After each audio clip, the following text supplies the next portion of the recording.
And that's kind of sad. And as I said in Sunday school, there's a little bit of a warning there for us. There's a warning there that we can say all the right things and still miss Jesus. They said all the right things. There was a lot of hype, there was a lot of enthusiasm, but he kind of passed them by and they missed him. And that really is sad. That really is sad. The crowd welcomed Jesus as king, but only if he did what they wanted.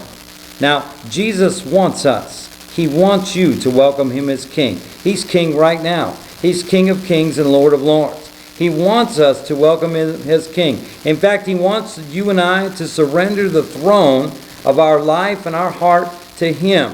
But what that means, if you're really going to do that, is that whoever or whatever is sitting on that throne right now has to get off the throne. Usually that means King Self, King Me. If Jesus is going to be king, then King Mike has to get off the throne.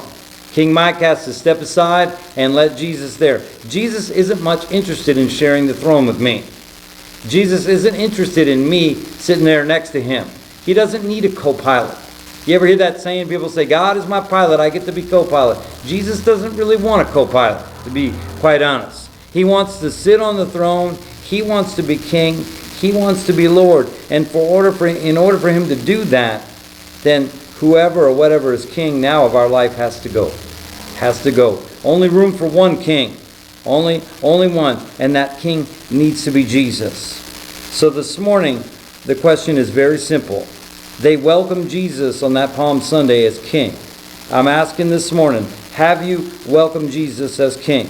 Who's sitting on the throne of your life? Who's sitting on the throne of your heart? If it's anybody but Jesus, you have a problem. If it's anybody but Jesus, you have a problem. And even if you are saved and you're a Christian, when's the last time you checked on that throne? Is somebody sitting on that throne with Jesus? Is somebody trying to crowd him out or something trying to crowd him out? He doesn't want to share the throne. He wants it for himself. He's rightful king. And we can't crowd him out. So this morning, if you haven't settled the question of is Jesus my king, is Jesus my Lord, I encourage you to do that. If you're looking for a church home, of course we'd love to have you join us here at Round Mountain. And of course, if you desire prayer for any reason at all, happy to pray with you.